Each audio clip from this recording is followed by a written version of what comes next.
So my name is Elise Watson, and I own ABC Bees, and I'm a beekeeping educator and trainer based here in Calgary, Alberta. Okay, so I just wanted to ask you, what got you into beekeeping? Oh, I always wanted to keep bees. There was this old man. I worked at a gas station in the tiny town I grew up in, and this old man would come in, and he would every Friday would buy a chocolate bar, and he would eat half of it and put the other half in his pocket. He was the sweetest old man, and I was like, "What do you do?" And he's like, "I'm a beekeeper," and I always wanted to be a beekeeper. And he's like, "Well, I'll give you bees," and I said, "No, I'm leaving this one-horse town. Don't give me bees."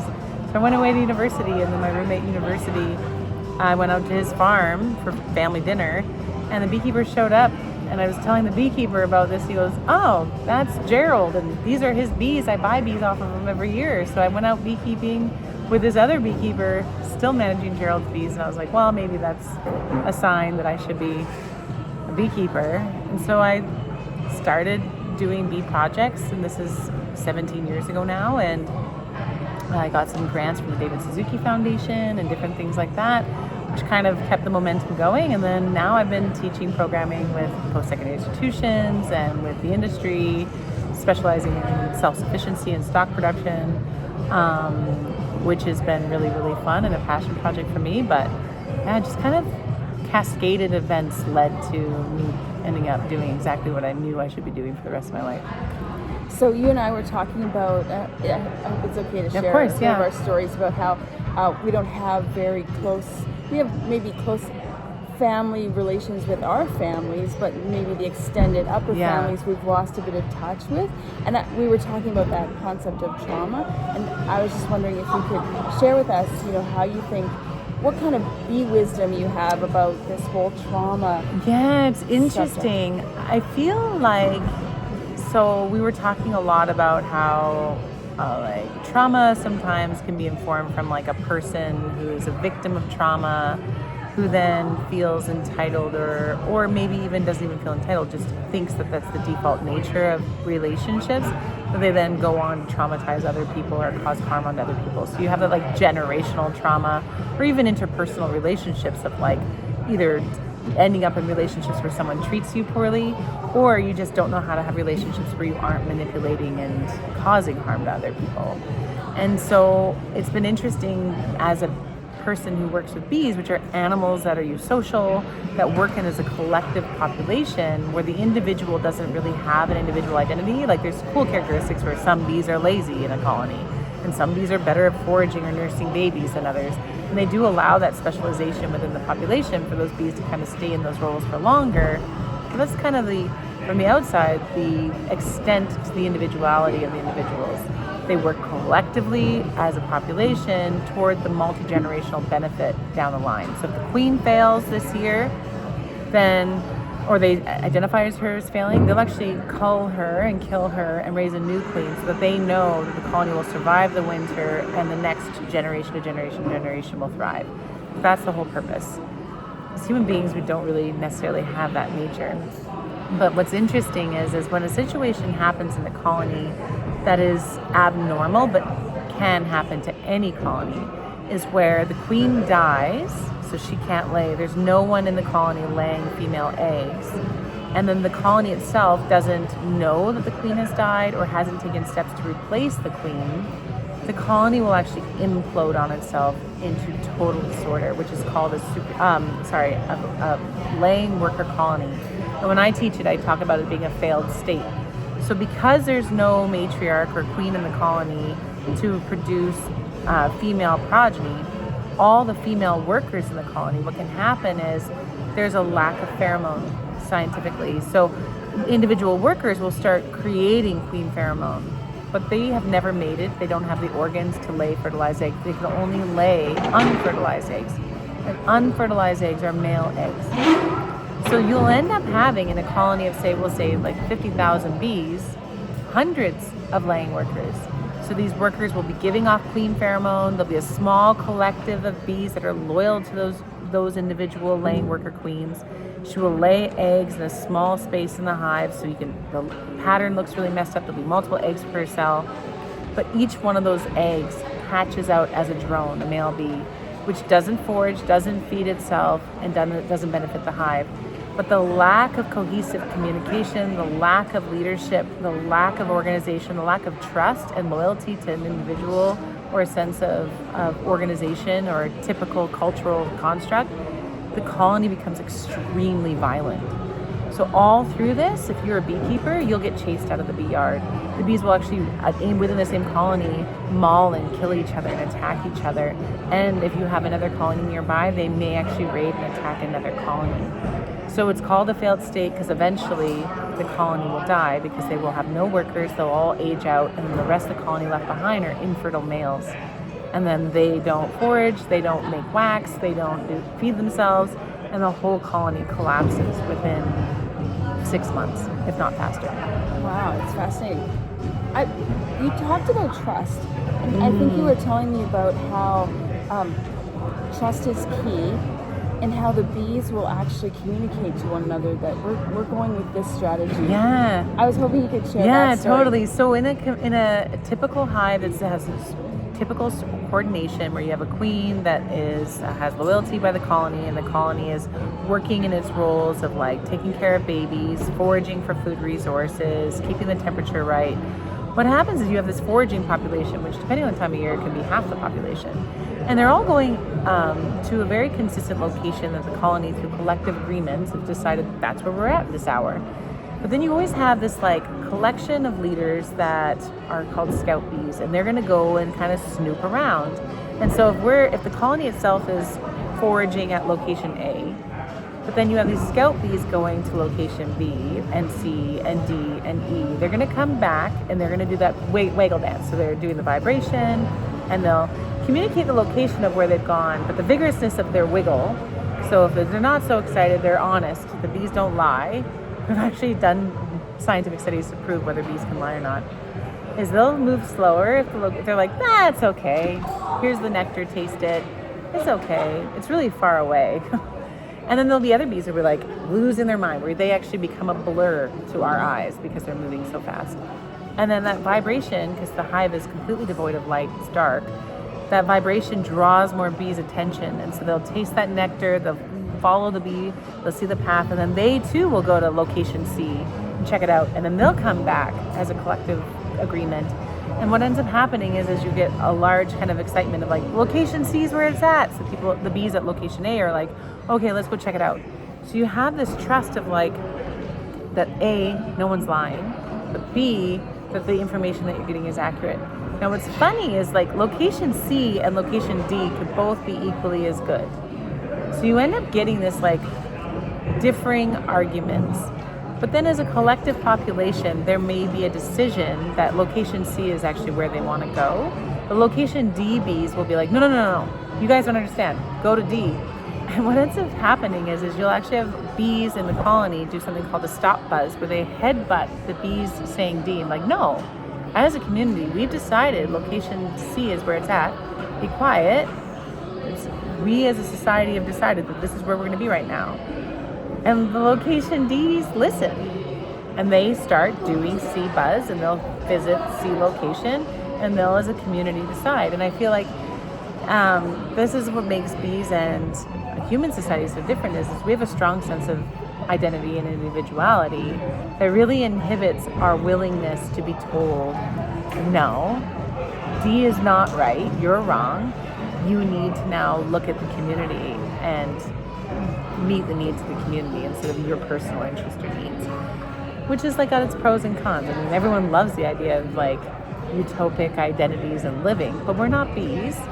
But also I think that decision making is what keeps that colony from collapsing into a laying worker scenario, because there's trust. So if a bee says, hey everyone, I sense that the queen has a broken leg and she's not going to be able to lay eggs for long, and she may not live out the next 3 weeks. It takes 16 days for a queen to develop. We should start making up a backup plan. They all investigate and they collectively make decisions so that the colony can survive the winter and come through the next spring and continue to be productive for the generations to come. And I feel like I really question as a society and as a community our ability to actually see beyond our own needs and our own generational experience Like, I don't even think about my great grandkids. Like, it's not even in my consciousness. And I don't even like wonder if my kids are even gonna have kids. I just assume they won't. And I'm like, that's so weird, like, versus, yeah. So I just think, when I look at bees and their relationships with each other, I do feel a lot of inspiration to like try and mirror it, but also do see the very vivid dichotomy of like how different I am than them, and how very much like I come from a family and the trauma that it was like a laying worker situation where like people were just attacking each other. It was really toxic. I can see the implosion actively happening through abuse, through addictions, and through narcissism. That is like, it just is like harming because you've been harmed, or harming because you don't even know that you're harming, because that's just how you interpret a normal interpersonal relationship. And I can't expect people to change if they don't actually have an interest in changing or don't even see anything wrong.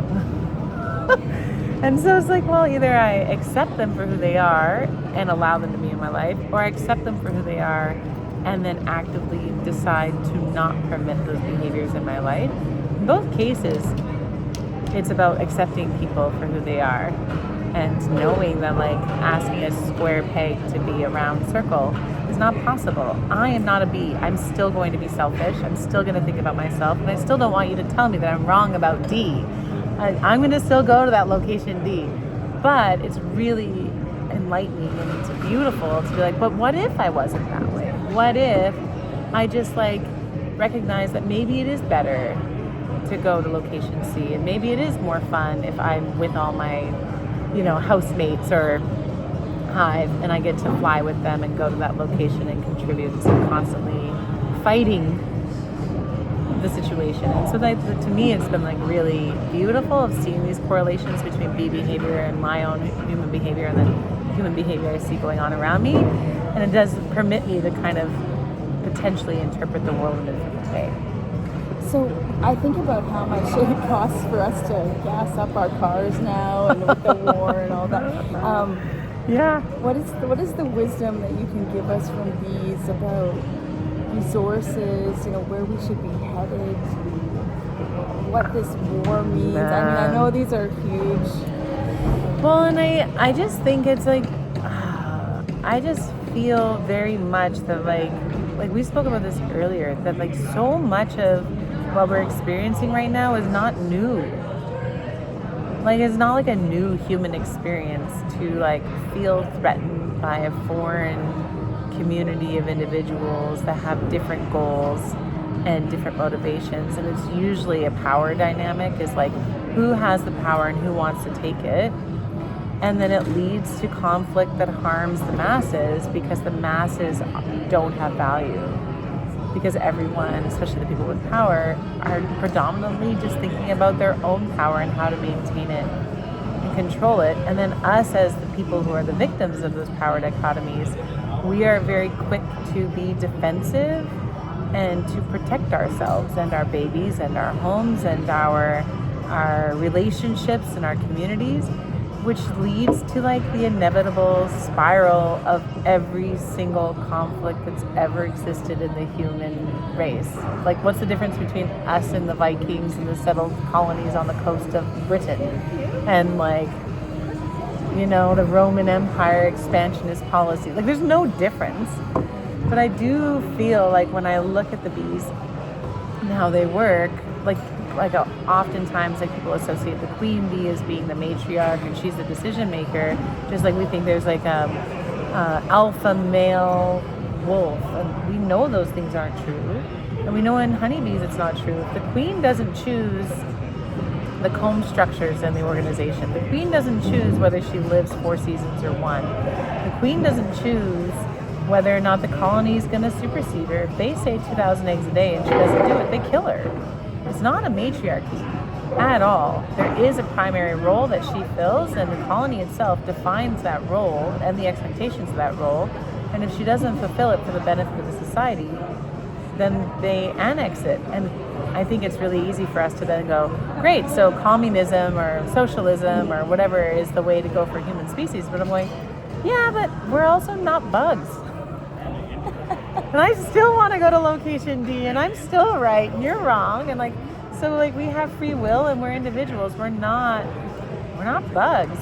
So I don't even think that's not what I'm advocating for here. I do feel like though, like having that sensibility of like where I do at times feel like if they're gonna burn it down from the inside, the least I could do is burn it down from the outside. And I like get this like real strong desire of like just throw a Molotov cocktail at it. And then I'm like, but I thought I was an enlightened person. I thought I was like an emotionally mature, self-reflective, done the therapy person. I'm like, oh no, I'm just entitled and always lived in generally a peaceful place where my safety has not really been a social issue. It's been a at-home issue or a being around the wrong person issue, not a I'm living in fear from an existential threat. So because I've had that luxury, I can think I'm like in the heart of the Roman Empire and I'm not at risk of having the experience. And that's a barbaric experience or a terrorist cell or an extremist perception. I'm like, oh no, I'm fully capable of being an extremist. If someone killed my whole family, I would 100% like be a crazy person that we would see on the news that you would be like, how could that happen to somebody? Why are they doing that? And you're just like, oh, because I'm just entitled. So I honestly, when we think about the global affairs and the conflicts happening, I feel like, and I've been talking to my friend group about it, and we have like a WhatsApp group, and we've been talking about these ideas of like survivalism. And instead of it being like a collective hoarding of goods, we've been like, who would be really good at storytelling? Who'd be really good at like when things are really bad, can make a joke? Who in our community can, make stone soup and like really kind of bring people together? Because that's what we want our humanity out of whatever happens to be, is like a peaceful place. Even if peace isn't available externally, how do we bring peace to each other interpersonally? How do we create a peaceful space, even if it's only 4 square feet, for our children to play and for us to like play cards? Because if we don't focus on those things, then it's very easy to like turn around and be like, I'm gonna burn it down because it's burning from the inside out. And that's where we just are the same as we've always been. Yeah. And that's why indigenous cultures still exist, is because they've been able to find peace in conflict and maintain and keep language and keep cultures. Like there's still somehow a connection that they've been able to maintain even through genocide. That's why Jewish people still exist. That's why, you can see all these the Kurdish people still exist. There's strongly multi-generational, thousands of years of oppression where the languages still exist. The culture, the lifeways, the foods, they still exist because even under fires, bombardment, oppression, there's storytelling and there's hand-holding and there's connection. And I'm like, that, we have to nurture that or else we'll lose everything, include like our humanity. And that's the only thing we have as a species, is for some reason humanity exists. It doesn't exist in a beehive. If a colony dies, the other colony nearby doesn't grieve it. And even if a bee dies getting hit by a truck, there's no sign of there being grief in a beehive. And I don't want to be like that. So we kind of have that redemptive story feature to our life. Yeah. Where we can actually focus in on changing ourselves to make our communities better, our culture better. Yeah. I'm going to end this there. Okay, we can talk for an hour. Yeah. Thank you so much, Elise. Yeah.